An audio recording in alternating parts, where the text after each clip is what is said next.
Netflix crime drama Ozark has done a good job of keeping its viewers on edge every season since its release in July 2017. Throughout the show, the Byrde family are shown fighting to survive in a world of crime and violence. Will they finally be able to attain their freedom in Season 4 Part 2? First, we talk about the aftermath. Season 4 Part 1 had a lot happening. The Byrdes were always confronted with the arm-twisting menace of a lawyer, Helen Pierce, the Navarro drug cartel's representative. But Season 4's Part 1 picked up from a shocking point of liberation. Helen was removed from the picture, letting the Byrdes hold greater power directly. On the contrary, the family also loses Ruth as their supporting pillar, who chooses to ally instead with Darlene. A very heavy loss given how troublesome Darlene has proved against the family. But the major cause of concern is how Marty and Wendy are going to maneuver between the FBI and Navarro, because faltering against either party would be the end for them. The situation is all the more exaggerated by Javi, who causes problems for the Byrdes while also taking full advantage of his knowledge in relation with Navarro. Season 4 Part 1 primarily revolves around the above variables, and as always with variables in the show, things have been very erratic. Initially, things seemed to be going well. It seemed like Navarro would get what he was looking for. Enough of the communication between the Byrdes and the FBI was successful that Navarro could see his clean slate and freedom. But then intervened Javi, Navarro's nephew, who was silently threatening to usurp control, but also whom Navarro was trying to take advantage of. Navarro basically offered him to the FBI to cement their alliance, but Javi figured out a few things and deviated from the plan he had decided with his uncle. Blindsided, the FBI lost previous lives in an explosive encounter, while Navarro lost his immunity deal. As for the Byrdes, they seemed to be about to lose everything themselves until another opportunity arose. The FBI noticed that having a cooperative Navarro would be extremely valuable to them, so they changed the immunity deal so as to have the cartel king work for them as an inside man. It was obviously a troublesome decision for Navarro, but in the end, it seemed to get everyone what they wanted, so he'd be unwise to decline. So can we take a sigh of relief and finally believe that the Byrdes are in the clear?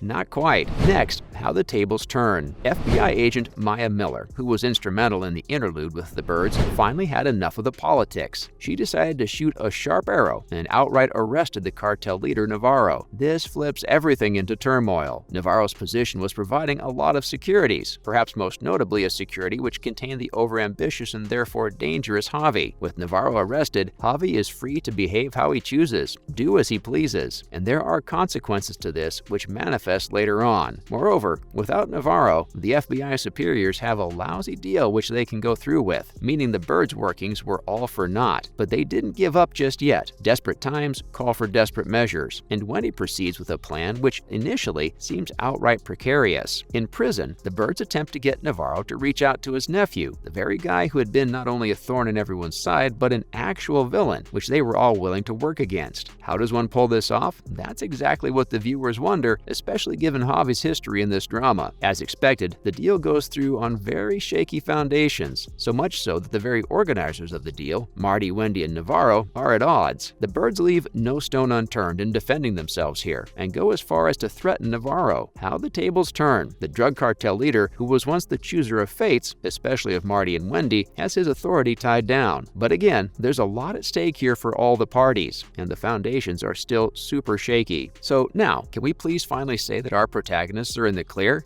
Not really. Remember how we said that the overambitious Javi was free to do whatever he willed, and that there will be consequences? Well, he did something, and the consequences are exactly what are the cliffhangers for Season 4 Part 2. Next, Javi's onslaught of foolishness. In his flamboyance, and with his uncle not there to stop his power grab, Javi decided to move in full momentum and weed out any irritations in his path. One such irritation was Darlene. She was undermining the Navarro cartel's drug monopoly. Now, at this point in time, it doesn't seem like such an absolutely horrible thing for the likes of Darlene to meet a well-deserving end. In fact, she's been a major issue against Byrdes, so it might as well be as a blessing for her pestilence to be rid of. There's just one problem. Darlene doesn't live alone anymore. Without much contemplation, Javi kills Wyatt along with Darlene. Yes, Wyatt, Ruth's cousin. Now, Ruth's ruthless experiences. The same Ruth who lost arguably the most, who's been hurt by those around her, used, abused, and was practically on the verge of an all-hands-on-deck mindset to make her way through to whatever she wants. It's high time anyways. Ruth and Wyatt didn't enjoy the healthiest of relationships. After their fallout, though, they did get back together as a family, and it seemed that they will prove how blood is thicker than water and how complicated family feuds don't need to spell doom for family members. members. So yes, there was a lot of hope. And in Ozark, hope is something extremely valuable when you're dealing with and trying to survive against the bleakness of your predicaments. So, with Wyatt dead, how much hope is there left for Ruth towards a life worth living? We think her scream in Season 4, Part 1, Episode 7 says it all. Boy, what a moving scene was that. Fans could probably already see the future. Somewhere, sooner than later, Ruth would be pulling the trigger that launches the bullet to end the life of Javi's menacing madness. Of course, that entails severe implications to Ruth's own survival. No way is she going to be able to survive such an assassination. But perhaps equally daunting is the ripple effect of her actions towards Marty and Wendy. Next, let's deep dive into predictions. We don't know what's going to happen in the scenes yet to come, but it's best to prepare for the worst, especially since the immunity deal that Martin and Wendy worked out with the Navarro cartel actors was so delicately placed. Disaster is at a very high probability. It's pretty reasonable to assume that by hook or crook, Ruth exacts her revenge. For the moment, assuming that in her rashness, she somehow escapes a deadly fate so that we can bring the focus back to the birds. After Javi is eliminated, Navarro regains a lot of leverage. Let's not forget, the only power lock the birds managed to apply onto the disgruntled drug cartel lord was a threat to his children, the very children for whom he was willing to bend his knee to the FBI. The threat was essentially that if Omar Navarro moved against the birds, then one way or another, Javi would find out how he was being played. And if the menacing Javi finds this out, he would undo all of Omar's efforts beyond any regrets that Omar could possibly have. But if Javi himself gets taken out, there's no threat to Omar. In other words, there's nothing holding Omar back from destroying the birds. As if that wasn't a problem bad enough, Javi's demise leads to yet another altercation between the FBI and the birds. No Javi means no deal. No deal means a very annoyed FBI that has lost more than just time and effort in this entire ordeal. It's highly unlikely that the FBI is going to ignore the family's involvement in this theatrical performance of murder and money laundering. So alright, let's just give up and admit that the birds are dead in the water. But hey, haven't they pulled the wackiest of moves going deeper into malice and immorality to save themselves? A horrible thought to have, since Ruth is a character we would want to have a good ending. But could it be possible that Martin and Wendy would turn on her? Maybe Martin would stay his hand, but didn't Wendy kill her own brother, who was, interestingly enough, Ruth's lover? And honestly, if we can think of this, it is likely Ruth thinks the same too. The point being that Ruth and the birds might be severely threatened by each other, and given how desperate they all are, it won't be impossible for any of them to make a seriously shocking move. After all, we've been promised a lot of shocking events in the finale. There's nothing that can be safely said about the series, which is a testimony to its genius. But perhaps one thing can be said with certainty, and that is that the finale is going to showcase some very bold events and their consequences. That's a wrap for this video. Perhaps, owing to karma, the birds have always failed to get out of the chaos they're in. Is it possible that they might actually never make it? What do you think? Let us know in the comments below. Make sure to give this video a thumbs up and subscribe to our channel for more videos like this. See you in the next one.